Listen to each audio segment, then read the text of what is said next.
habla, ¿sí? De que John Locke, en definitiva, es el fundador del empirismo moderno y el primer gran teórico del liberalismo, ¿no? ¿Qué se acuerdan de John Locke? Porque es un autor que no solamente vieron acá, sino, ¿ustedes ya cursaron Estado y Sociedad? Sí, lo deben haber visto en Estado y Sociedad, ¿sí?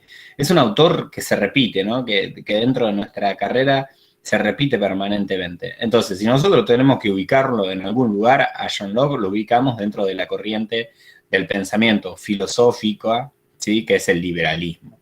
Ahora, ¿qué implica que sea liberal? Yo lo vi hasta en pedagogía. Bueno, ahora nos vamos a sumar a eso, porque también, como bien decía Bautista, es susceptible de un análisis, inclusive desde el orden de la pedagogía y de la educación, porque él entendía que un niño es una tabula rasa, ¿no? Que uno puede moldear. Obviamente hoy está hiper en desuso todas las teorías que tienen que ver con que es el docente el que moldea a los estudiantes, ¿sí? El que ilumina a los estudiantes, y los estudiantes son ignorantes, no saben absolutamente nada. Pero bueno, él parte de esta idea de que no hay ningún pensamiento innato. ¿Y a quién está criticando ahí? Si dice, bueno, no hay nada innato, ¿no? Los saberes, los conocimientos no se incorporan de una forma innata, no es que yo nazco en este mundo conociendo. No hay nada que se produzca en el orden de lo innato, sino que yo aprendo, conozco el mundo, ¿sí? A través de la experiencia y sobre todo a través de los sentidos. Vuelvo a repetir esto. Conozco el mundo, aprendo, el sujeto cognoscente conoce el mundo a través de los sentidos, para John Locke, ¿no?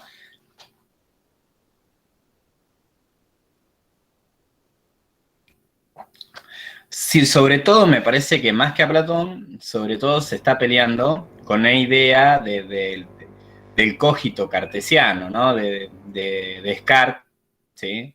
Que piensa en términos más innatos, ¿no? Me parece que él está diciendo, bueno, no hay un saber previo, ¿sí? Sino que ese saber, en este sentido, se construye con la experiencia y con los sentidos, ¿no? Fundamentalmente. Susceptible de ser comprobado empíricamente, ¿no?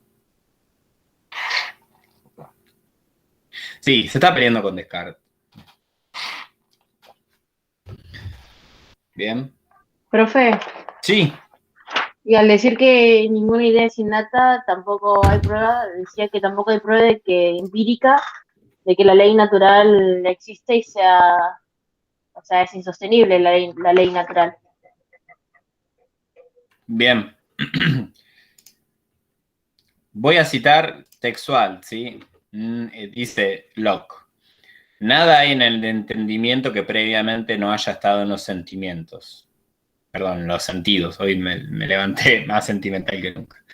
Contraponiéndose a la doctrina cartesiana de las ideas innatas, ¿no? Lo que veníamos hablando. La mente del hombre cuando nace es como un papel en blanco, ¿sí?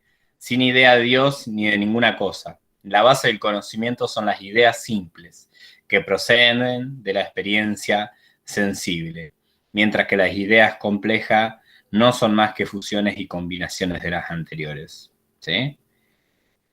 No hay nada en el entendimiento que previamente no haya estado en los sentidos, ¿sí?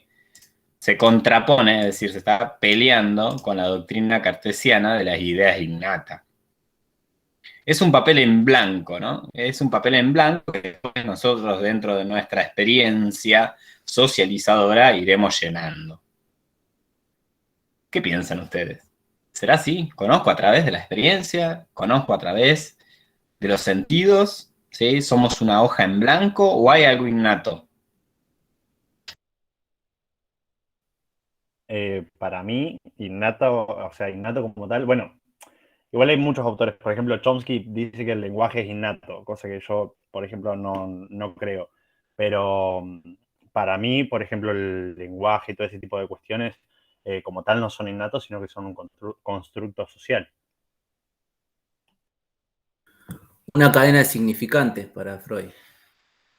O sea, hay que significar cada cosa. Además, o sea, para que un un cachorro humano venga sujeto, tiene que primero haberse deseado, o sea que antes de haber nacido ya hay un deseo, o sea, los padres van poniendo en ese ser por venir le están dando, qué sé yo, sentido, digamos, o sea, no sé, antes de que nazca va a ser tal cosa, va a ser hincha de River, ya van a ser campeón y esas cosas, por ejemplo. Qué vida triste que va a llevar ese chico.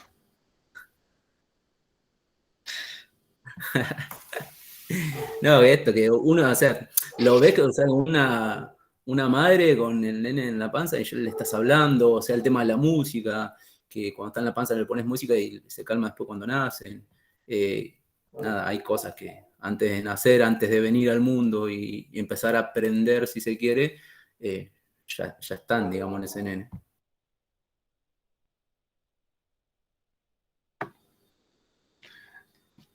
Bueno, no sé quién tiene algo más contra o a favor de la experiencia y en contra de lo innato, ¿no? Bueno, a mí me parece que, ¿no? Que sí, evidentemente la experiencia y los sentidos forman una parte fundamental de cómo conocemos, entendemos e interpretamos el mundo, ¿no? No creo que vengamos con un chip prefigurado, ¿sí? De antemano sobre cuál es el lugar que ocupamos dentro de la estructura social. Eso es un poco lo que nos distingue del mundo animal, ¿no? De manejar una capacidad que es simbólica, bueno, decía recién Julio, esta cadena de significantes que construyen también lo que es en términos de Chomsky o en términos de la lingüística, el lenguaje articulado y complejo, hablado y no hablado, ¿no? No me quiero ir con la lingüística ni con Saussure, no es mi intención, pero sí, evidentemente, la abeja cuando nace, por ejemplo, ya nace sabiendo cuál es su función o la función que debe cumplir, ¿sí? Dentro del panal, ¿no? Bueno, habrá obreras, habrá guerreras, habrá reinas, ¿sí? Que se encargan de producir huevos, pero ya saben de antemano cuál es su función, ¿no?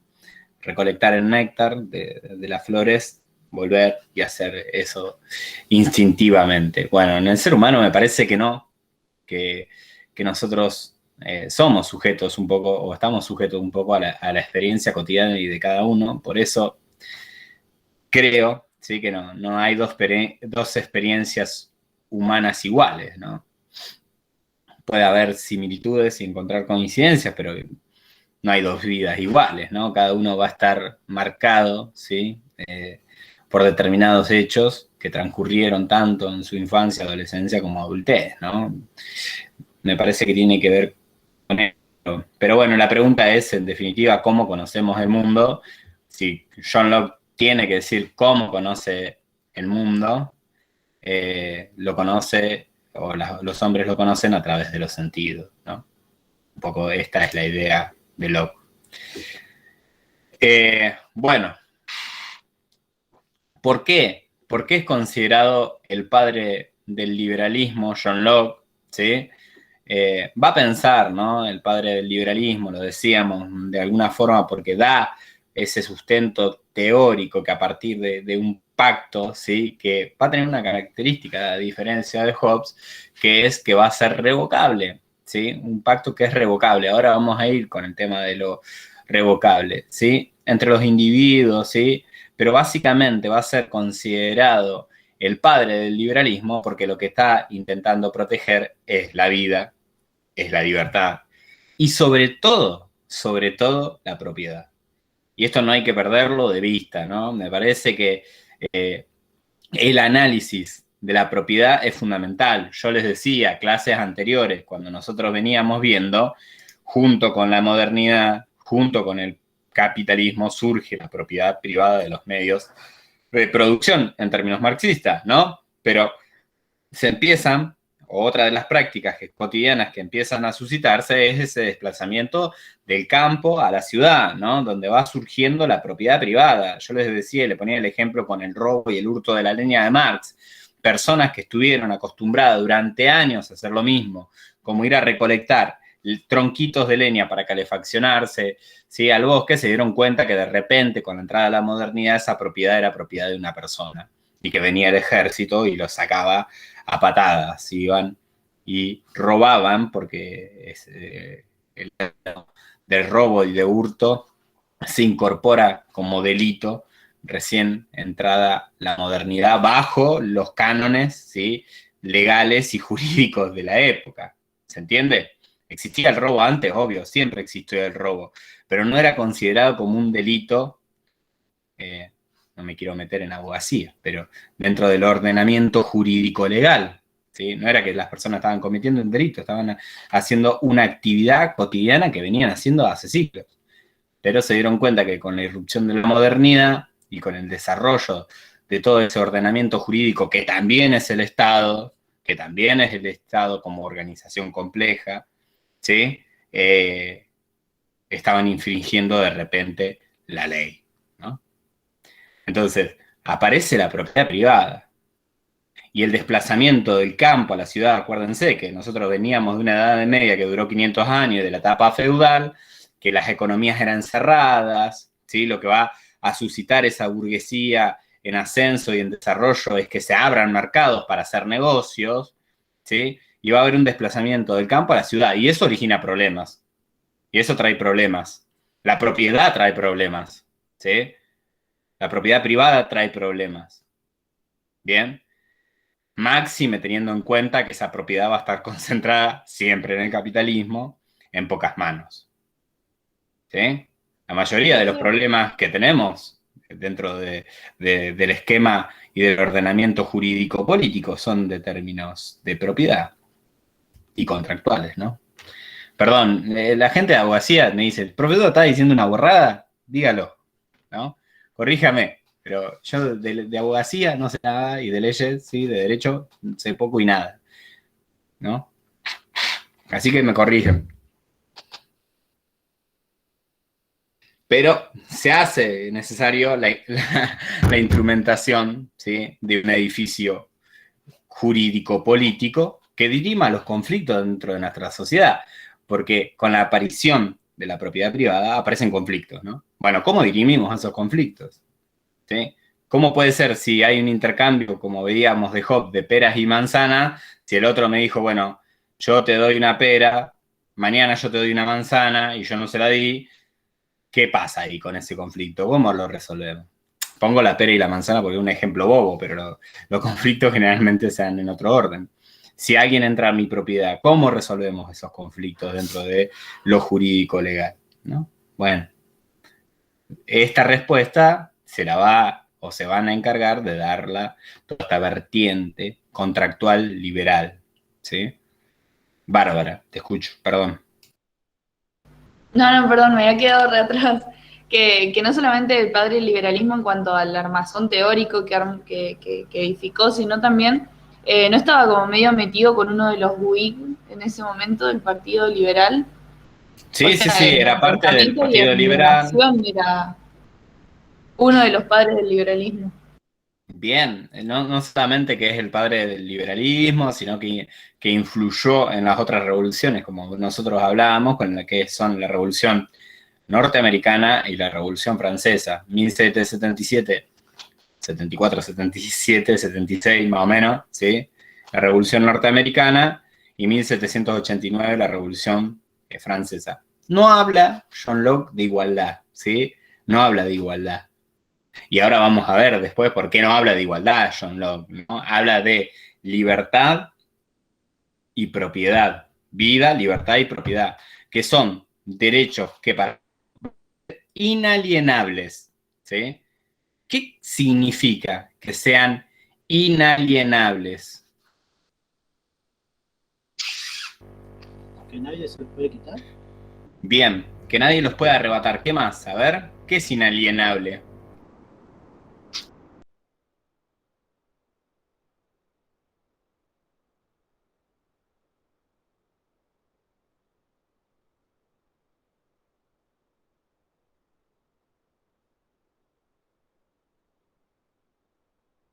¿Nadie más? ¿Qué es inalienable? Que no se los puede, que no se los puede enajenar, que no se los puede como ceder a otra persona o que alguien los represente o algo Bien, así. bien, La perfecto. persona propia. son de la persona propia, no se pueden enajenar, ceder ni transferir. No es que yo le puedo decir, mirá, Bautista, te doy, ¿sí?, mis derechos a la vida, a la propiedad, a la igualdad, ¿sí? Y Bautista acumularía como si fueran vidas en un juego, ¿sí?, derechos. No son acumulativos, sino que son individuales y de cada persona. Todas estas ideas surgen con el justnaturalismo y con el pensamiento liberal. ¿Qué es lo que va a buscar el liberalismo? ¿Sí? Y esto me parece que es central también, ponerle límites a la monarquía absoluta, ¿sí? Anoten estas cosas, ponerle límites a la monarquía absoluta. Acá surge, ¿sí?, en el liberalismo, toda esta idea que nosotros desde instituciones del derecho público, no sé cómo se llamará en su programa, vemos como la división de poderes, como esta idea ya de Montesquieu, de que el poder controle al poder, del equilibrio de poderes, ¿sí? Lo que buscaba John Locke, ¿sí?, y también lo que buscaban los liberales de esa época, era limitar los usos, ¿sí?, de poder de la monarquía absoluta. Sobre todo, limitarlos en su calidad, ¿sí?, de cobrar impuestos, ¿no? Le interesa, sobre todo a la burguesía en ascenso, que no haya un monarca absoluto que los ahogue con impuestos. Por eso es que también criticaba Filmier, creo que era, o Filmer, lo de Adán y todo eso. Tipo, por ejemplo, que él se excusaba con eso, lo de que él venía, o sea, venían de Adán y todo eso y aparece en el libro. Bien, perfecto. Eso tiene que ver con un poco lo que decía Bautista, ¿sí? Me remonto a clases anteriores donde hablábamos, y gracias, Bautista, por mencionarlo, porque me sirve también para recordar un poco lo del texto, cuando menciona a Adán, ¿no? La justificación de los monarcas absolutos, de los reyes, es decir, yo soy hijo de Adán, y eso me da legitimidad para ejercer el poder. Acá estamos empezando a cuestionarnos quiénes son los facultados para ejercer el poder. Acuérdense que este discurso y este dispositivo teocéntrico se cae a pedazos, ¿sí?, en la modernidad. Se cae a pedazos. Entonces se está cuestionando el derecho divino que tienen los monarcas absolutos de ejercer la autoridad, ergo, de ejercer el poder dentro de una sociedad. ¿Qué derecho divino y ni 8 cuartos? ¿Cuál es la diferencia entre que vos sos hijo de Adán, que yo acaso no soy hijo de Adán, acaso Bautista, Bárbara, Moya, Nora, ¿sí?, Javier, Rafael, ¿no somos todos hijos de Adán? ¿Cómo determinamos cuáles son los hijos legítimos de Adán y cuáles no? ¿Sí? Y esto también tiene que ver con el liberalismo, pero también el liberalismo tiene que ver, además de cortar con ese soporte teocéntrico de la explicación de la realidad y fundamentación del orden social, no pierdan de vista, porque el fundamento durante toda la Edad Media, que duró 500 años, ¿sí?, social, se daba, ¿sí?, a través de este soporte teocéntrico de Dios, ¿sí? Bueno, eso se cae, y a partir de ahora, ¿sí?, la explicación a los fenómenos políticos, ¿sí?, va a ser del orden de la racionalidad, de lo racional, ¿bien? Y emerge otro autor, otro actor que es fundamental dentro del escenario político, que es el Estado, ¿sí? Y el Estado y la Iglesia, yo le decía, paulatinamente, es la Iglesia la que va a ir perdiendo, ¿sí?, poder, ¿sí?, dentro de lo que es el escenario social, ¿sí?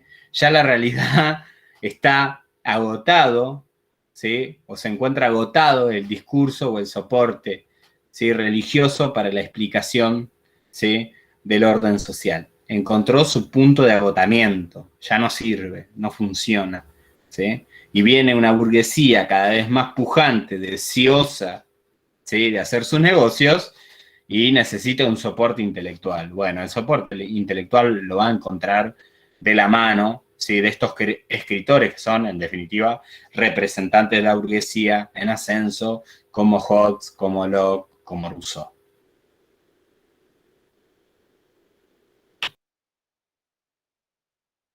¿Vamos hasta ahí, más o menos? pero ya no existe un derecho divino. Después vamos a ver, porque tampoco se puede decir que Locke sea un democrático, ¿no? Quizás el más democrático de todos ellos ha sido Jean-Jacques Rousseau, Juan Carlitos Rousseau, ¿sí?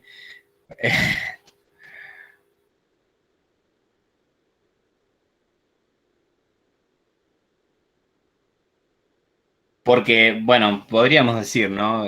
Siguiendo este esquema y lo utilizo comparativamente porque me parece que después una de las actividades que ustedes tienen que hacer es realizar un cuadro comparativo o comparar las similitudes y diferencias entre los pensadores. Me parece que si, bueno, decíamos con Hobbes que era representante, ¿sí? O estaba a favor de una monarquía absoluta, ya, con Locke estamos hablando de que su pensamiento se encuentra, ¿sí? Obviamente dentro de los Whig y del liberalismo, pero sobre todo va a ser una persona que va a abogar, ¿sí? A abogar por el parlamentarismo, ¿sí? Entonces, ¿qué es lo que sugiere Locke? Lo que sugiere, ¿sí? No te adelantes, Brisa, ya vamos ahí. Ya vamos. Sí, es cierto lo que dice Brisa. Lo que dice Locke, sí, es en definitiva, se tiene que crear un parlamento, nada, igual bien, Brisa, bien. Vale la declaración, una democracia media de ricos, ¿no?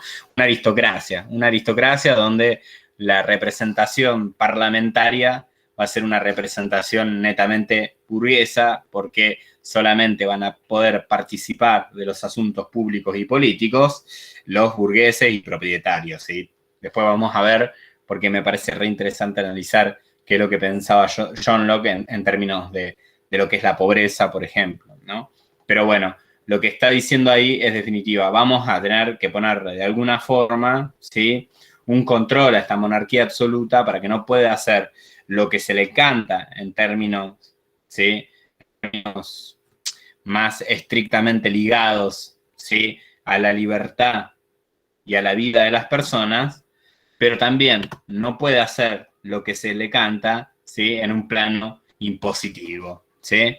Y esto después va a tener repercusiones, obviamente, en la Revolución Norteamericana. Acuérdense, el lema de la Revolución norteamericana es No Taxation Without Representation, ¿sí? No vamos a pagar impuestos si en definitiva no tenemos una representación política de nuestras colonias dentro de lo que es la corona inglesa, y ahí se desata, ¿sí? La Revolución Norteamericana, ¿sí? Fundamentalmente por dos hechos en particulares.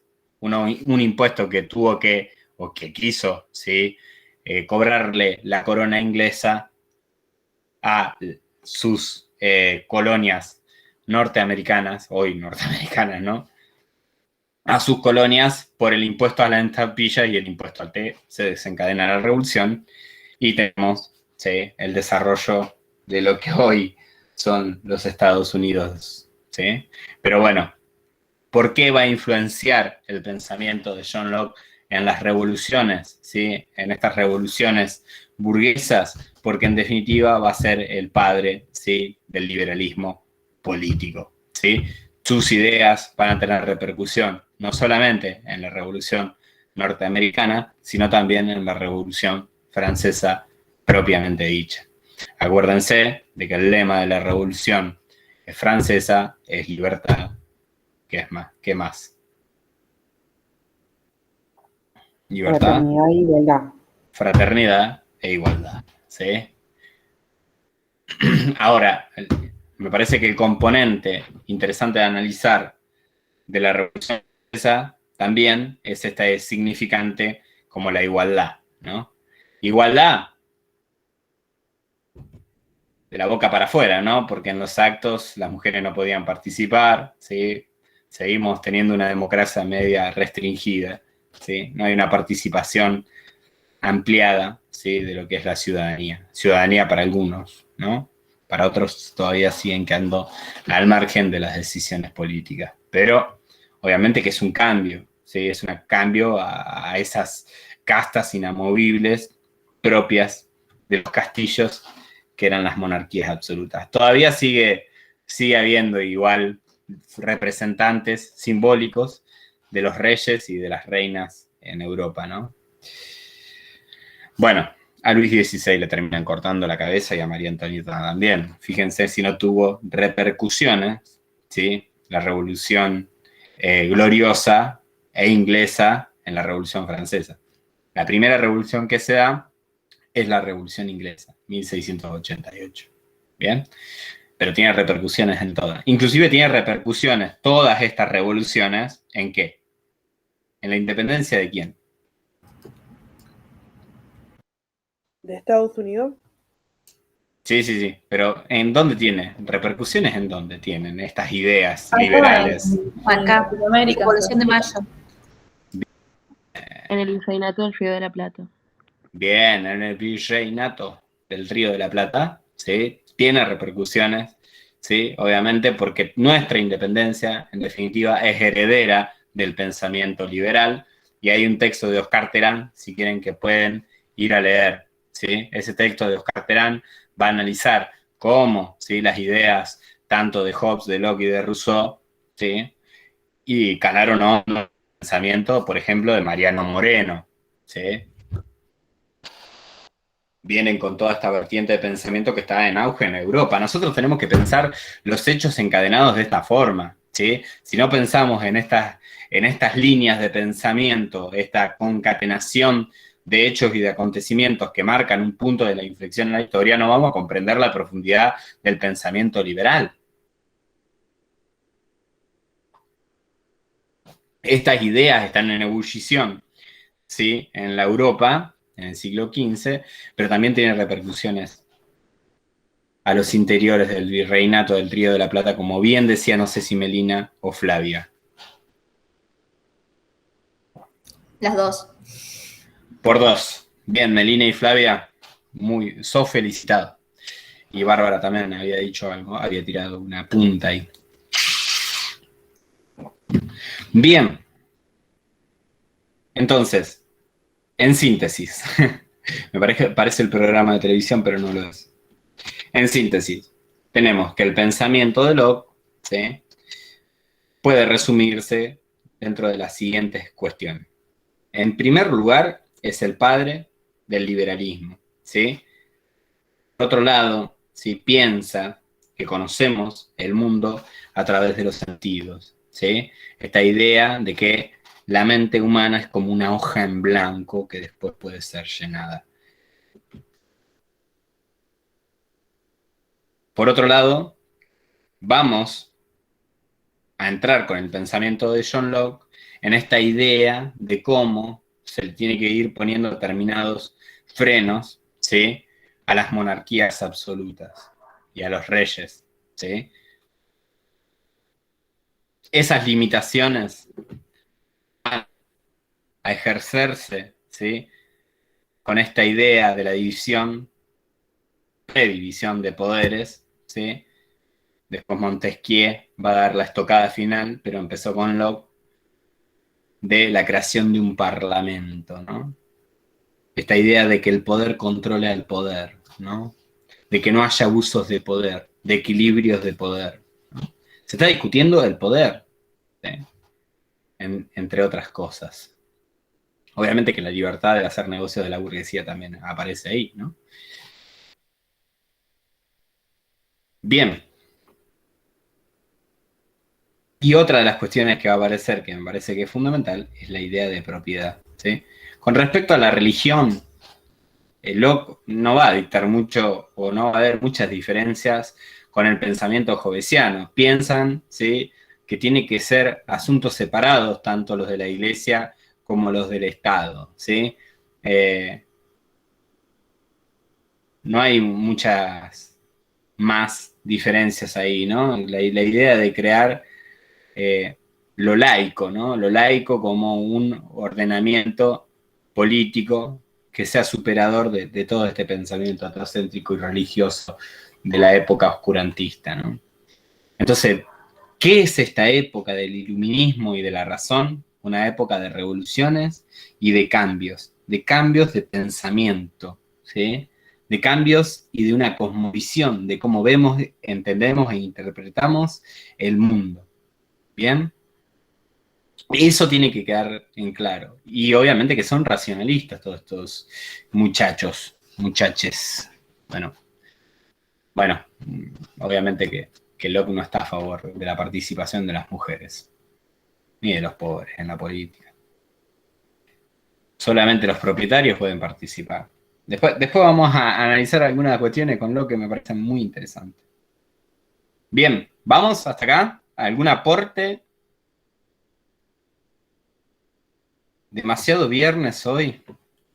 Imagínate que Cristian todavía no habló.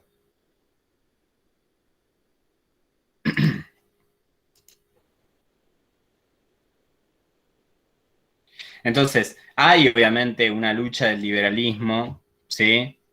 Y de la burguesía contra la nobleza y la iglesia. Cada vez más la nobleza y la iglesia van perdiendo sus privilegios y va surgiendo esta clase social en ascenso, que es la burguesía, ¿sí? Que quieren superar toda forma de ordenamiento, ¿sí? Jurídico, feudal, e imponer el libre desarrollo de la economía, del mercantilismo, en definitiva, dentro de las relaciones sociales de producción en términos marxistas. Marx decía algo que a mí me parece maravilloso. ¿Leyeron el Manifiesto Comunista? ¿Quién leyó el Manifiesto Comunista de acá?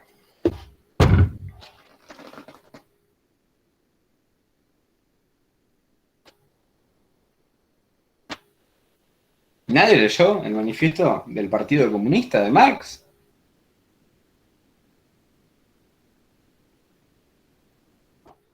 Miren, para la próxima clase, pregúntenle algo al profesor Raggio. El profesor Raggio, para mí, me dio la mejor definición del manifiesto comunista que escuché en mi vida. Luciano dice lo siguiente. Luciano dice, es imposible no leer a Marx y no enamorarse. Es imposible no leer el manifiesto comunista y no enamorarse. Díganle, háganle recordar esto de mi parte. Me parece que es la definición, la mejor definición que he escuchado del manifiesto comunista. Es imposible no leer el manifiesto comunista y no enamorarse, ¿no? Es la gran obra. La otra vez teníamos una reunión con la coordinadora del departamento, que es Eliana Medvedev, y Eliana, ¿sí? Decía, yo si me tengo que llevar un libro a la tumba, me llevo el manifiesto comunista. ¿Sí? Y me parece que sí, obviamente, yo también, si tengo que elegir un libro, obviamente a ojos cerrados me llevo el manifiesto comunista. Porque el manifiesto comunista es un panfleto de divulgación que puede leer cualquier persona y su redacción es un análisis tan preciso de los acontecimientos que están suscitando en el siglo XIX, en ese siglo de la revolución industrial, que me parece que es el análisis dentro de lo que es las ciencias políticas o el análisis político de coyunturas más eximio que he leído, ¿sí? Lo he leído millones de veces. No me canso nunca de leer el manifiesto del Partido Comunista. Esto también es otra de las recomendaciones que le hago. Es un libro que se lee y que podía leer cualquier obrero que sepa leer y escribir en el siglo XIX. No lo van a poder leer ustedes. ¿Sí? Es un libro que se lee rápido, que se lee en un día, en una tarde, lo lees el Manifiesto Comunista, no es tan largo. ¿Sí? Recomendación, vayan a leer el Manifiesto Comunista. ¿Sí? No pueden estar en esta instancia, ¿sí?, de la carrera sin haber leído el Manifiesto Comunista. Soy pesado con esto, lo sé, pero háganme caso, por favor. Háganme caso porque obviamente que después vamos a ver textos más complejos que el Manifiesto Comunista, ¿sí? Y vamos a analizar otros autores que están leyendo a Marx, ¿sí? Como también Marx lee y está leyendo a Adam Smith y a David Ricardo, pero también ha leído a Locke. O sea, piensan que Marx no leyó a Locke, ¿sí? Lo leyó y lee también, ¿sí?, al padre, ¿sí?, de lo que es la economía liberal y del mercantilismo, ¿sí?, que es Adam Smith. Obviamente que el Estado no va a ser este Estado que intervenga en la economía, ¿sí? El Estado se va a tener que encargar solamente de garantizar un orden, ¿sí? Y el funcionamiento de la sociedad, pero limitarse a eso. Después, cobrar impuestos, ¿qué es eso de cobrar impuestos? Muchachos, nosotros tenemos que hacer nuestro negocio, somos la burguesía y vamos permanentemente creciendo en poder económico hasta conquistar la esfera estatal. Una vez que conquistaron estos muchachos la esfera estatal, ¿sí? Cerraron todo el juego del Monopoly, porque a través del Estado van a poder dictar sus propias leyes, crear su propio formato de moral y de ética religiosa al beneficio de la burguesía capitalista. Pero voy con Marx. Marx decía lo siguiente: la burguesía ha liquidado toda forma de organización feudal y medieval y ha impuesto una nueva forma de dominación basado en la explotación de clase, ¿sí? Es decir, el proletariado es explotado por el burgués.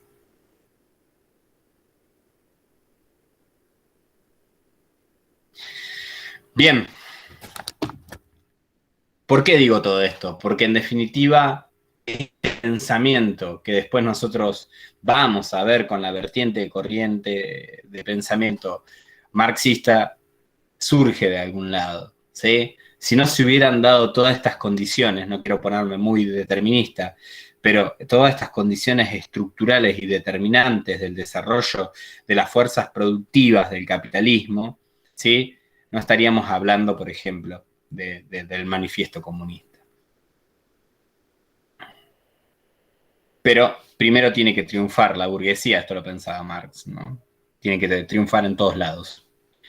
Después discutimos a Marx, después le pegamos. Pero para mí hay que leer a Nietzsche, hay que leer a Marx y hay que leer a Freud. Si no leemos a Nietzsche, a Marx y a Freud, no vamos a entender el desarrollo posterior de las teorías políticas y de las teorías sociales acerca, ¿sí?, de cómo interpretamos los fenómenos en el orden de lo político, ¿sí? Ni a pensadores posteriores como Foucault, ¿sí?, como Gramsci, como Althusser. Bueno, hay que leerlos, muchachos, a estos autores. Son los filósofos de la sospecha, por algo son los filósofos de la sospecha y por algo hay que leerlos. Pero bueno, vayamos con Locke, ¿no? Entonces, este proceso duró siglos, ¿no? No es que se dio de un día para el otro, el derrumbe del ordenamiento jurídico feudal, ¿sí?, y la imposición de esta economía de libre mercado, o el libre desarrollo de la economía, o la mano invisible del mercado, como sostenía Adam Smith, ¿sí? Dura siglos este proceso, ¿sí? Pero sobre todo se va a afirmar en esta idea de la libertad del individuo, ¿sí?, y de las limitaciones de los poderes del Estado. Esto me parece fundamental. Libertad del individuo y limitación de los poderes del Estado. Pero también, ¿sí?, la libertad, ¿sí?, del individuo va a estar dictada en algo, ¿sí?, que dice Hobsbawm en esa historia del siglo XX, esa especie de manual de historia del siglo XX, obviamente historiador marxista, Hobsbawm, Eric Hobsbawm, que va a decir en definitiva, de no ser libres e iguales las personas dentro del sistema de producción capitalista, no podrían ser libremente explotados. A ver, vuelvo a explicar esto, porque parece como un enredo, pero no lo es. Si las personas no son libres, ¿sí?, si no hay revolución burguesa que rompa, ¿sí?, con los sedimentos de esta sociedad feudal, no hay libre desarrollo de las fuerzas productivas del capitalismo, ¿sí? Y no hay explotación posible. Entonces, ¿para qué necesita el capitalismo de que las personas sean libres? Para explotarlas. Si no sos libre, sos un esclavo, un plebeyo, ¿sí? Sos parte de otro ordenamiento jurídico. Pero yo necesito que seas libre, para que vos libremente me vendas tu fuerza de trabajo y yo explotarte, ¿sí? Nosotros tenemos un ideal re romantizado de estas revoluciones burguesas, ¿sí? Pero en definitiva, si vos no sos libre para venderme tu fuerza de trabajo, yo no puedo explotarte. Entonces primero necesito que vos seas libre. Y primero necesito instalar, ¿sí?, este sistema de propietarios. No se instala de un día para el otro todo este sistema capitalista. De ahora en más, el sistema capitalista ha perdurado hace más de 5 siglos y sigue mutando, cambiando de forma y es una maquinaria y una maquinación social que es indestructible. Es indestructible. El capitalismo triunfa en todos lados, siempre. Siempre. Siempre. Es el esquema planificado y organizado de explotación del ser humano y alienación del ser humano que hace 500 años en la historia sigue siendo hegemónico y que tiene la capacidad de mutar y cambiar de forma, ¿sí?, que no tiene o no ha tenido ningún otro sistema en la historia.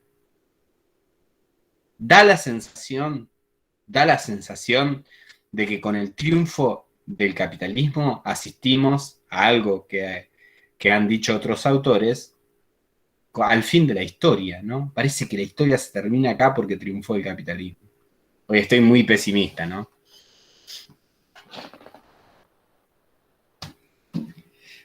Claro, porque en verdad, y me retomo a alguna lectura más marxista de la cuestión, las crisis. ¿Alguien cursó economía? Las crisis no son tales, ¿sí? Son reordenamientos de capital.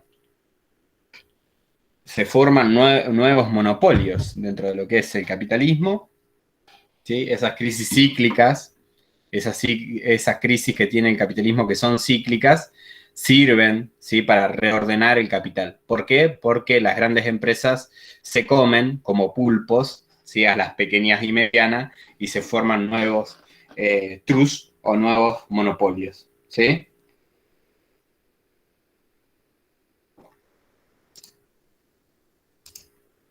Decirlo, Rolando, por favor. A ver, Rolando, ¿cuál es tu idea? Que el capitalismo, profe, es como que se resguarda en esta forma de que todos los individuos somos iguales y libres y por eso tenemos todas las mismas oportunidades y que, nada, todos tenemos la oportunidad de ir subiendo una escala ascendente de bienestar económico. O sea, viste que el capitalismo, por ejemplo, no sé, para alguien muy extremista, mañana yo podría ser millonario si quiero, por ejemplo, qué sé yo. Sin embargo, cuando no hay libertad, eso es imposible. Bien, perfecto lo que decís, Rolando, porque Locke está totalmente de acuerdo con esta idea, ¿no? Esta idea también va a ser uno de los cimientos de una doctrina de pensamiento como el neoliberalismo, ¿sí? El neoliberalismo en nuestra época. Nosotros conocemos más este esquema discursivo, esta forma de producción neoliberal de la subjetividad y esta idea del ajuste, esta idea de ser empresario de vos mismo, ¿sí? Esta idea la tenemos más presente, pero empiezan con Locke, ¿sí? Empiezan con Locke. Y está perfecto lo que vos decís, ¿no? Porque en definitiva el capitalismo dice, bueno, todos tenemos la posibilidad de ascenso social. El que no ascendió socialmente es porque no quiso, viejo, ¿eh? Entonces agarrá la pala y ponete a trabajar. El pobre es pobre porque quiere. Bien, Brisa. A eso voy, ¿no? Ese va a ser el pensamiento de lo que hoy podemos llamar como meritocracia en Locke. Va a ser, si se quiere, el primer meritócrata, ¿sí? Se embarazan para cobrar un plan, viejo. Fíjense cómo perdura el liberalismo. El liberalismo y el neoliberalismo es una forma y una construcción de subjetividades permanentes dentro de nuestra sociedad, donde quiere, ¿sí?, o pretende que cada uno sea un empresario de sí mismo. Y en caso de que vos fracasaste, viejo, no es culpa del sistema, ¿sí? Es culpa de que no fuiste lo suficientemente vivo para de las señales que te mandó el mercado y que vos no te pusiste una cervecería artesanal y te llenaste de plata. ¿Bien? O te pusiste como esto que... Sí, un degradado moral, así lo llaman los pobres, Locke. ¿Bien? Porque él está pensando en la libertad, en la propiedad y en la vida solamente de los propietarios. Aquellos que son pobres son unos orígenes que no pasaron por una institución que los disciplinó bien.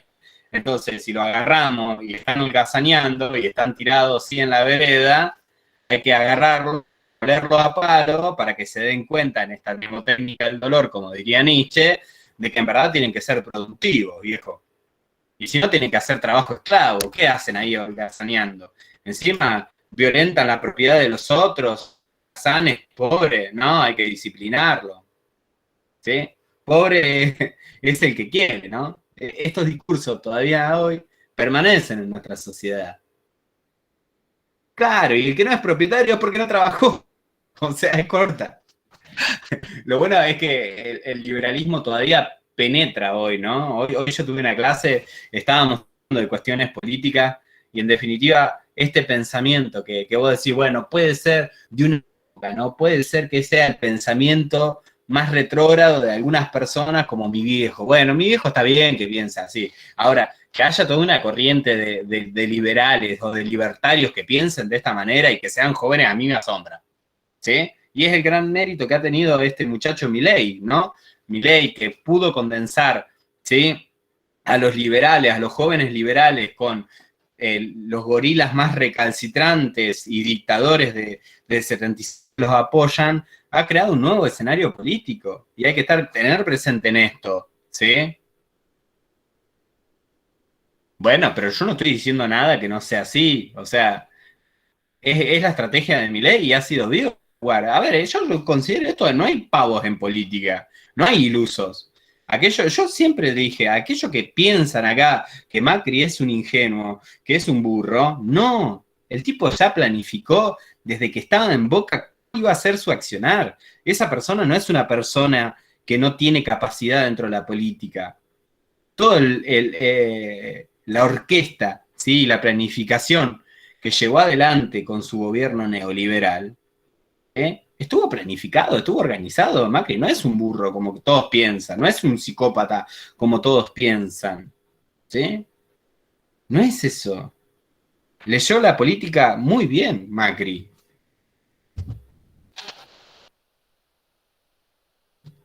No hay ingenuos en política. Nadie es ingenuo en política, ¿eh? No se crean eso. Nadie es ingenuo. Bueno, a no ser Cintia Fernández, que sale bailando cerca del obelisco. Pero bueno, no hay ingenuos en política, no hay ingenuos.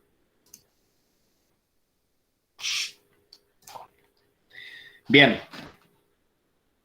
Vuelvo a esta idea del liberalismo y porque además está presente hoy en los discursos, por ejemplo, de Milei, que yo no tengo nada contra Milei, pero es un representante del liberalismo, que dice que el Estado no tiene que participar en ningún asunto, que el problema es del Estado, que es dadivoso, que gasta mucho, que... ¿Cómo condensa sentidos ese discurso? Porque todavía hay jóvenes que piensan igual, ¿no? Que están impregnados por este discurso liberal, ¿sí?, que ha sedimentado a la sociedad durante 500 años en la historia. Todavía seguimos pensando en esta democracia de propietarios. El que es pobre porque quiere. Vaya. No más. Se pierde lo mejor. Bien. Es la persona más entrevistada de todo el escenario y del arco político. A la que más entrevistaron los medios de comunicación es a Milei. ¿Sí? Bien. Volvemos un poco a lo que veníamos diciendo, ¿no?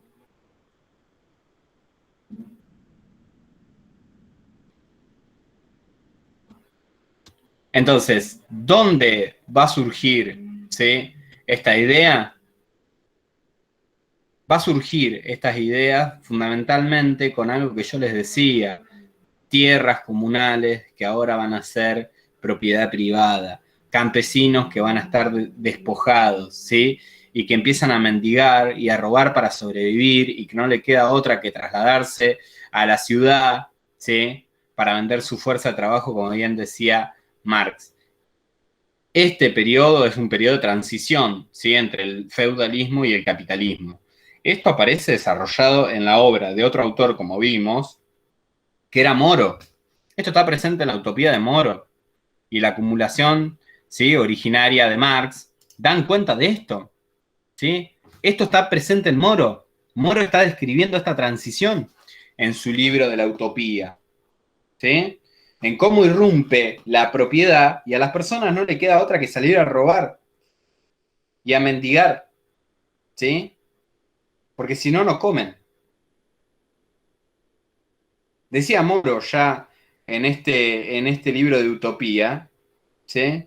Que el sistema genera delincuencia y después se queja de lo que genera.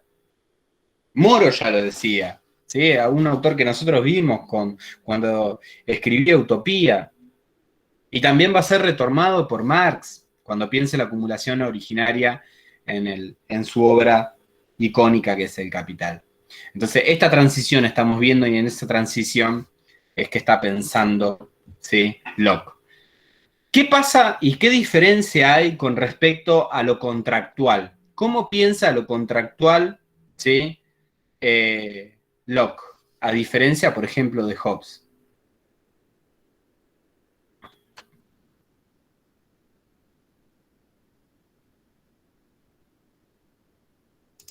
Es una pregunta para ustedes. ¿Cuál sería la diferencia entre Hobbes y Locke? Si nosotros tenemos que esbozarlo acá.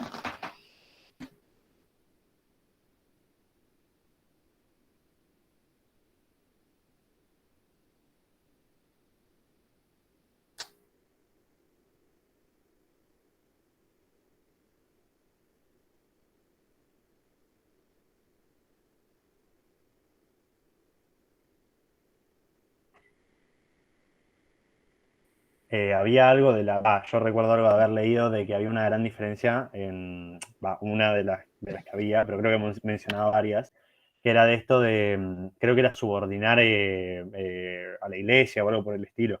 Tipo, eso me acuerdo que era una diferencia que marcaba el texto. Pero con respecto, por ejemplo, nosotros diríamos que el pacto, ¿sí? Dentro de lo que era el pacto social de Hobbes, era un pacto de sujeción. ¿Cómo hacer ese pacto ya en Locke? ¿Qué antropología del hombre va a tener Locke a diferencia de Hobbes? Positiva. Vamos, Melina, muy bien. Sí, cambia la antropología. Ya no piensa que los hombres son malos por naturaleza como Hobbes. ¿Bien? ¿Qué pasa con el pacto? No. No, perdón. Lo de los hombres incluso dice que se preservan a ellos mismos. Tipo, que se preservan y preservan al otro. Locke va a decir lo siguiente, ¿no? Nada indicaría, ¿sí? Que el ser humano, ¿sí? Que el hombre, viviendo en un estado de naturaleza, vive en una situación de anarquía y caos, ¿sí? No tiene una antropología negativa del hombre, pero sí dice que la propiedad, en definitiva, inauguró nuevos conflictos que tienen que ser de pronta resolución a través, ¿sí? De la creación de una autoridad, ¿sí? Una autoridad que no es un monarca absoluto, porque él es defensor del parlamentarismo inglés, ¿sí? Obviamente que después Locke se tiene que ir exiliado, porque está escribiendo estas ideas que para su época fueron revolucionarias, que podían haber cortado tranquilamente la cabeza a Locke, ¿sí? De hecho se va al exilio, está en Holanda un tiempo, después también va a Francia. Gentleman, claro, es un caballero. Pero bueno, nada, estamos hablando de esta época. A diferencia, ¿sí? Esto me parece que es sustancial, de Hobbes, el pacto no es un pacto de sujeción. ¿Por qué? Porque el monarca absoluto no puede hacer lo que quiere, ¿sí? Los mandatos para Locke son revocables. Y esto es fundamental, anótenlo, ¿sí? En algún lugar, anótenlo. Los mandatos, ¿sí? De estas personas que ejercen el poder se basan, bien brisa, en un pacto de confianza, ¿sí? Yo deposito la confianza en un representante. Ahora, el representante no puede hacer lo que quiere, ¿sí? En caso de que ejerza el poder de forma despótica, eso nos da a nosotros los ciudadanos la posibilidad de revocar ese mandato y volver a una instancia originaria de un estado de naturaleza hasta la conformación de un nuevo pacto social y la elección de un nuevo representante. Revocabilidad en los mandatos, ¿sí? El monarca no puede hacer lo que quiere. Claro, y eso fundamentalmente me acuerdo, profe, de que todo va a centrarse en la defensa de la propiedad privada. Por lo tanto, digamos, en eso va a girar el pensamiento de Locke. Y va a decir también, como esto que decía Melina, de su antropología positiva, va a considerar que los hombres en sí no están en un estado de guerra, pero sí asumen la existencia de personas que puedan querer la propiedad de otro, entonces ahí él va a resaltar la figura, ¿no?, de un gobernante que defienda a la propiedad privada y no permita estas cosas, ¿no? Excelente, Flavia. Sí, es así. Es como dice Flavia, ¿no? Los problemas lo trae la propiedad privada, ¿no? Entonces, ¿cómo dirimimos estos conflictos que surgen a partir de sociedades que empiezan a crecer en número y en tamaño, ¿no? Nosotros estamos hablando que ese desplazamiento del campo a la ciudad hace, ¿sí?, o da cuenta de la aparición de las primeras grandes conglomerados. Crece demográficamente la población en las ciudades. Antes, o toda la actividad antes era artesanal y en el campo, ¿bien? Y ese traslado del campo de la ciudad hacen emerger grandes ciudades que necesitan un tipo de autoridad, ¿sí? Antes quizás mi vecino vivía a 100 kilómetros de donde estaba yo, mi vecino más próximo. Ahora, mi vecino está al lado, y si me mete a mi propiedad y me roba, genera un conflicto o conflictividad social, ¿no? Vendría a decir un poco el pensamiento de Locke. Entonces, ¿cómo resolvemos esos conflictos sociales? Tiene que haber un soberano que cree, que instaure un pacto social, un contrato social, un ordenamiento jurídico para impartir justicia. De lo que se tiene que encargar el Estado es de impartir un sistema de justicia, ¿sí?, de dirimir los conflictos, de ser un árbitro en la resolución de los conflictos. Y es en definitiva también esta visión que nosotros tenemos aún hoy del Estado. Cuando nosotros pensamos al Estado, generalmente pensamos en eso, pensamos en un árbitro que dirime los conflictos dentro de una sociedad y se encarga de la convivencia pacífica, o de garantizar la convivencia pacífica entre todos los habitantes de un territorio determinado, por ejemplo, ¿no? Esas son las definiciones más villiquen que nosotros escuchamos permanentemente del Estado. ¿Bien? ¿Dónde surge esto? Bueno, con Locke, con Rousseau, con Hobbes, con los contractualistas, con el iluminismo, con la razón. ¿Bien? ¿Se va entendiendo esto? ¿Están cansados? ¿Están aburridos? No. Digan la verdad, ¿eh? ¿Cómo vamos? Viniendo, dice Melina, me encantó, gracias. Yo valoro la sinceridad. Valoro la sinceridad frente a todo. O sea, a mí me gusta la sinceridad, ¿sí? La sinceridad me parece que es un valor fundamental en todo esto. ¿Muy aburrida la clase?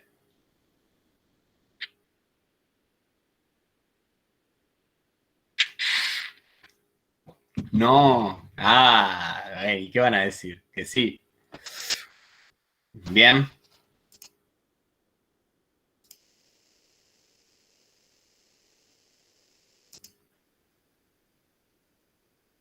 No, pero es viernes 25 y nos queremos ir a dormir. Mentira, se quieren ir de caravana ustedes porque el sábado hay veda electoral y el domingo tienen que votar y no pueden hacer nada. Se quieren ir ahí a ver si pueden tomar. Sí, Bárbara los primería a todos. Dijo, bueno, acá tiene una bombita de humo, me voy a ver qué hay en el pueblo, qué movimiento hay por ahí.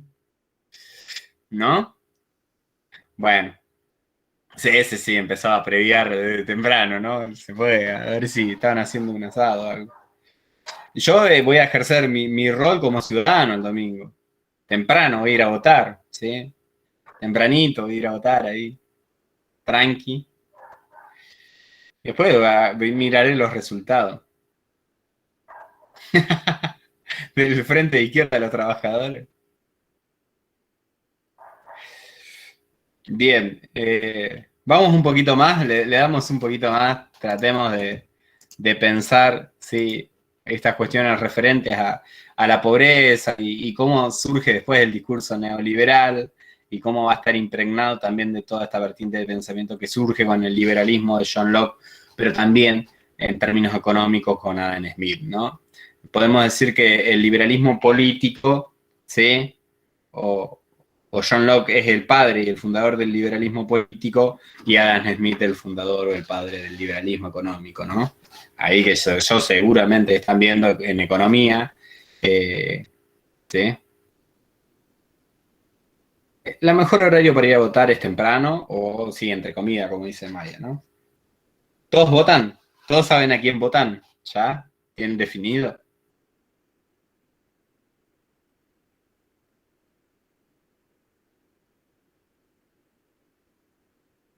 Fiscal de mesa, Julio. ¿Te tocó fiscal? ¿Todo el día o mediodía?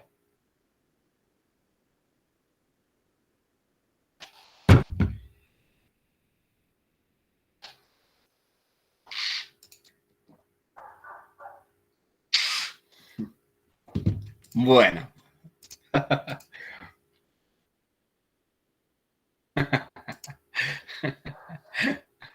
Bueno, vamos a darle un poquito más, ¿sí?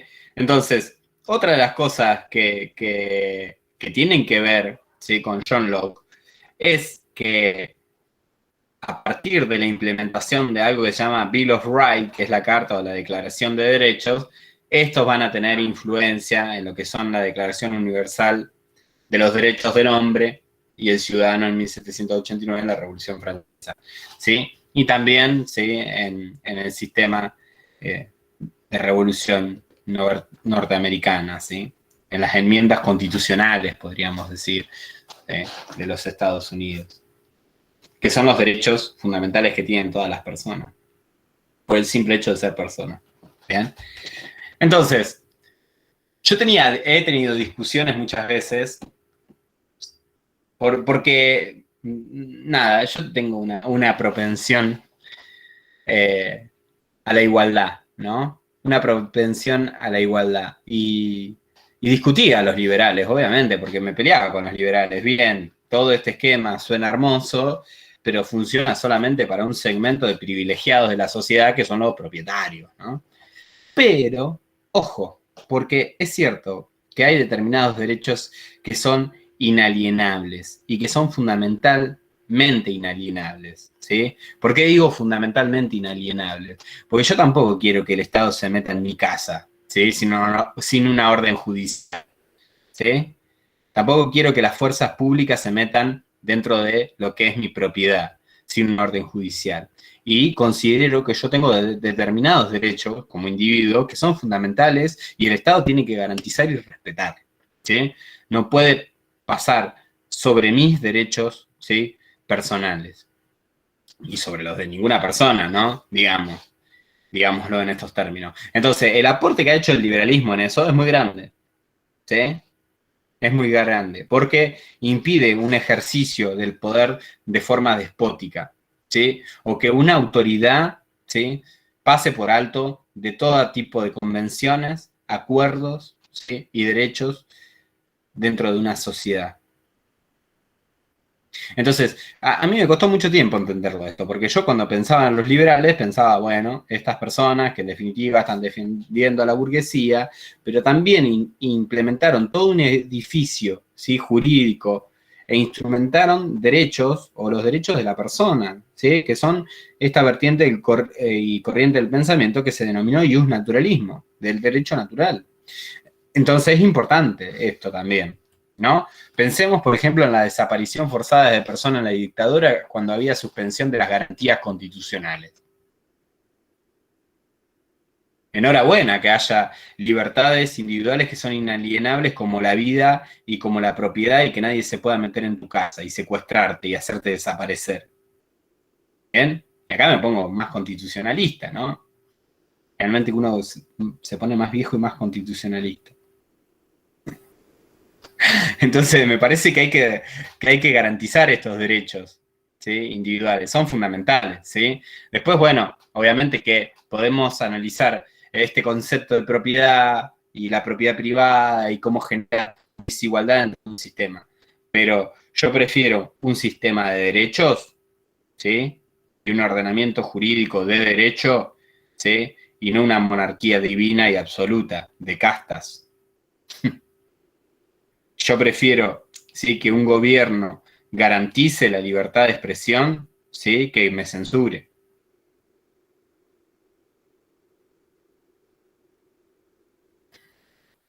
Oye, bueno, no debería haber mencionado Milei, ¿no? Como que ahora se transformó toda la clase en eso, ¿no?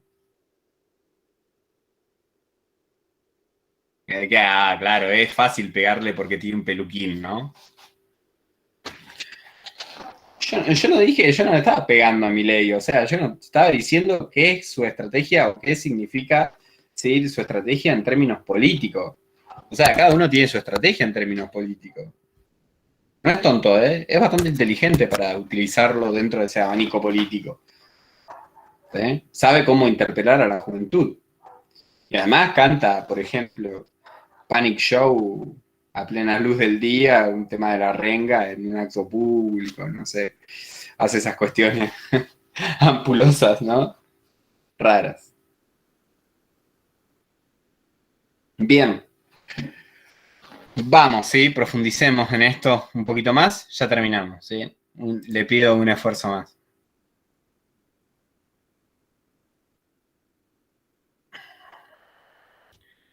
Entonces, analicemos qué piensa, por ejemplo, con respecto, ¿sí? ¿Qué piensa, por ejemplo, con respecto a los pobres? ¿Visa? ¿Tiene algo para decir de esta parte? ¿Que usted quería hablar de esto?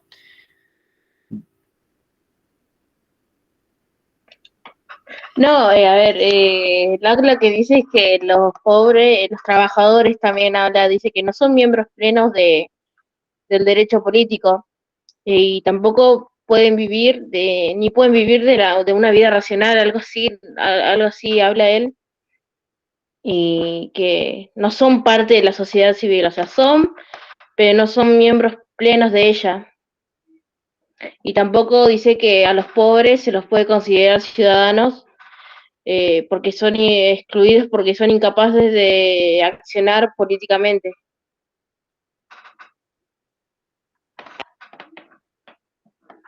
Entonces ahí, como dije antes, la democracia para Locke es más que nada eh, es que el rico nada más puede votar y los pobres no pueden participar del poder político.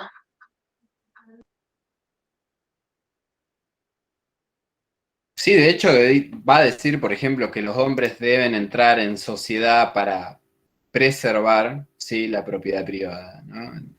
Parece que la propiedad privada se transforma, ¿sí? en la nueva metafísica, como la razón también, en una forma, ¿sí? De explicación o de fundamento último de la sociedad, ¿no? De hecho, empieza a hablar del valor, ¿no? Empieza a hablar del valor que tienen las cosas y dice, bueno, las cosas reciben su valor, ¿sí? De la siguiente forma, ¿no? Si yo trabajé o estuve trabajando una materia prima y lo transformé y lo elaboré en un producto manufacturado, le di valor en esa escala de trabajo, pero tiene que estar el trabajo humano, ¿no? Que transforma esa materia prima en producto manufacturado. Después da un ejemplo de un jarrón y dice, bueno, sí, nosotros decimos que la fuente es pública, ¿sí? Todos coincidimos que una fuente puede ser un lugar público donde las personas van a buscar agua. Pero si Rafa, ¿sí? Fue a buscar agua y llenó el jarrón, ¿sí? Todos vamos a coincidir que esa agua es de Rafa, ¿no? ¿Estaríamos de acuerdo con ese pensamiento lógico? Si Rafa se tomó el esfuerzo de caminar 10 kilómetros hasta la fuente para cargar su jarra de agua, esa jarra le pertenece, sí, a Rafa, no me pertenece a mí. ¿Bien?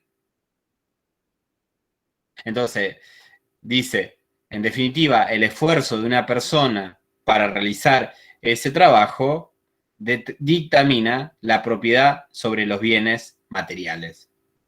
Si yo me esforcé para conseguir esta propiedad, está bien que yo sea propietario, ¿sí? Si otra persona se quiso ir a la playa y tomar sol todo el día. Un poco esta idea de que con el sudor de tu frente te ganarás el pan. Por otro lado, también hay un pensamiento en el orden de la religión, en sus libros sobre la tolerancia, ¿sí? Que habla sobre la tolerancia, del respeto, ¿sí? a la diversidad de religiones, ¿sí? Y eso está muy bueno también porque nosotros acuérdense de que venimos de una Inquisición, muy fuerte, que solamente piensa, ¿sí? O establece el pensamiento único y un solo Dios, cuando él ya está pensando en la libertad de culto. Qué importante, faltan un montón de años para que esto se transforme en un derecho constitucionario, constitutivo, ¿sí? Entonces, me parece que en eso que veníamos hablando es fundamental. ¿Bien? Y dice lo siguiente, loco, la propiedad privada es una empresa, ¿sí? Antes de la organización de la sociedad. Y ningún poder supremo, dice, puede arrebatar a ningún hombre parte alguna de su propiedad sin su propio consentimiento. Los hombres entran en sociedad para preservar su propiedad.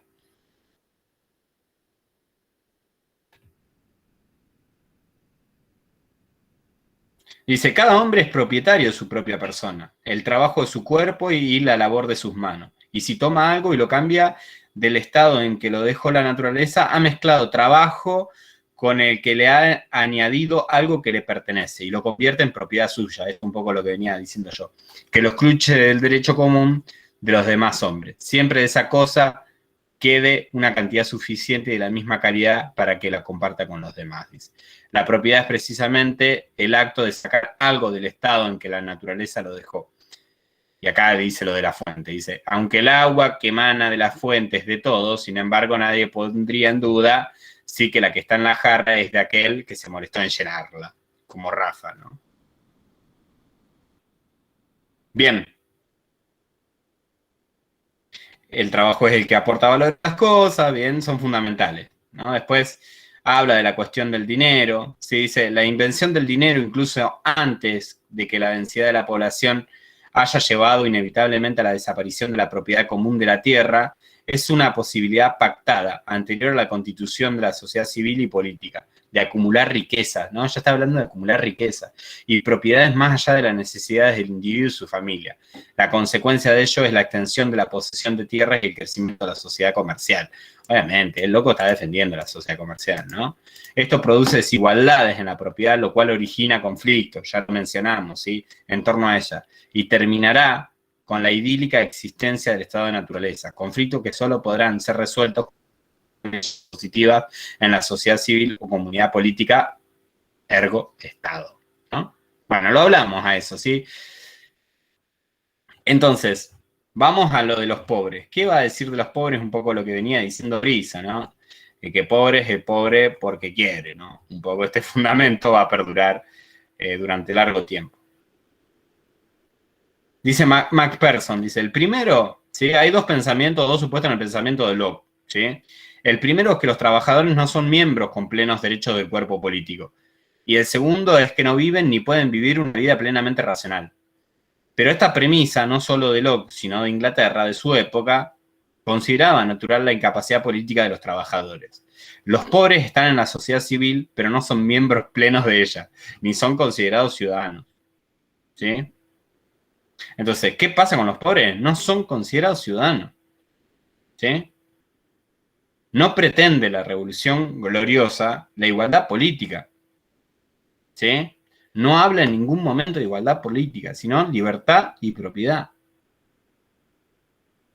Entonces, ¿qué establece esta sociedad de propietarios? ¿No?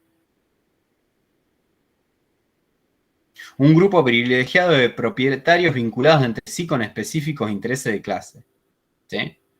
Locke era lo mismo en religión que en política, un hijo de la transición de clases de 1688.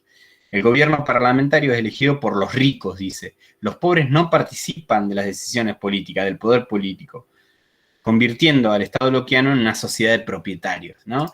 Y acá me parece re interesante hablar de estas cuestiones, porque el capitalismo hace, ¿sí?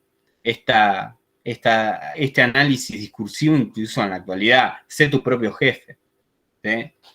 Sos el empresario de tu propio destino. Que a vos te armas mal es tu culpa, porque no leíste bien las leyes del mercado. Pobre es el que quiere, ¿sí? Bueno, todas estas cosas tienen que ver con el liberalismo. Está presente el liberalismo como soporte de pensamiento aún hoy, ¿sí? Ah, sí, mirá, viven en techos de cartón y nylon, pero mirá, tienen DirecTV y zapatillas Nike. ¿No? el pobre es irracional, el pobre no sabe cómo votar, ¿sí? Entonces está bien que no participe dentro de la política. Molesta al pobre, porque la sociedad de propietarios genera evidentemente, como sabemos nosotros, por otros autores, desigualdad. La desigualdad es inherente al sistema de producción capitalista, ¿sí? Y esto no hay que perderlo de vista. Bueno, muchachos y muchaches, dejamos acá. ¿Les parece bien? Los noto medio cansado, ¿no? Con altibajos. ¿Se entendió la explicación? Más o menos de Locke. ¿Sirvió? Sí, profe. Sí.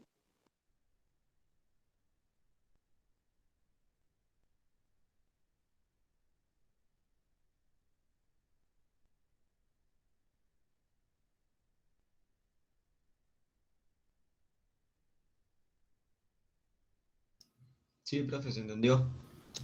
Bueno, toma asistencia y yo los libero, ¿sí?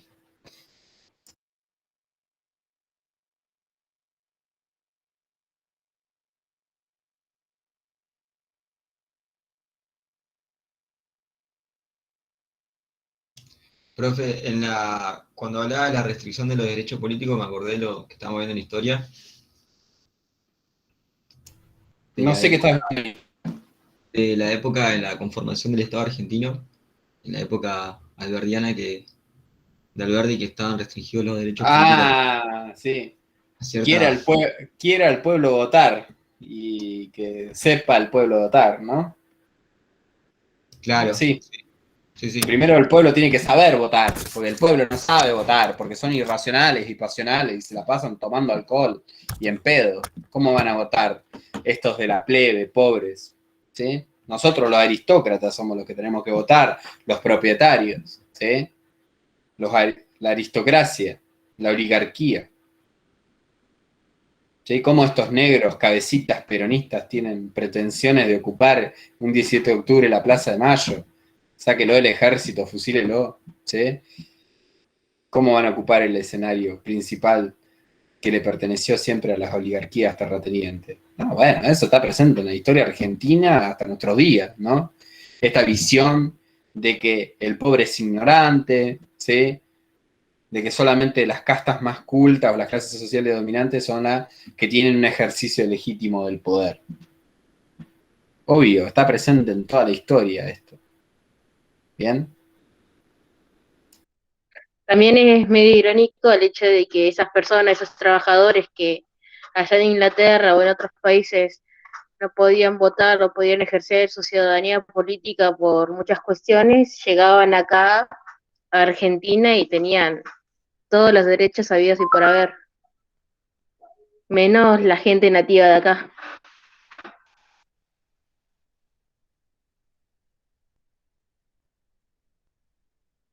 Bueno, pero pará, porque hubo en el medio Semana Trágica y Patagonia Rebelde para que los trabajadores tengan al menos un mínimo de derechos desde el gobierno de Irigoyen y consolidados con el gobierno peronista. No es que nos llegaron acá y tuvieron automáticamente muchos derechos, sino que la mayoría de ellos fueron reprimidos, ¿sí? En las huelgas esta de Krieger y Bacena, ¿sí? En la Semana Trágica y la Patagonia Rebelde, ¿no? No es que llegaron acá y tuvieron todos derechos y vivieron felices y comieron perdices, ¿no?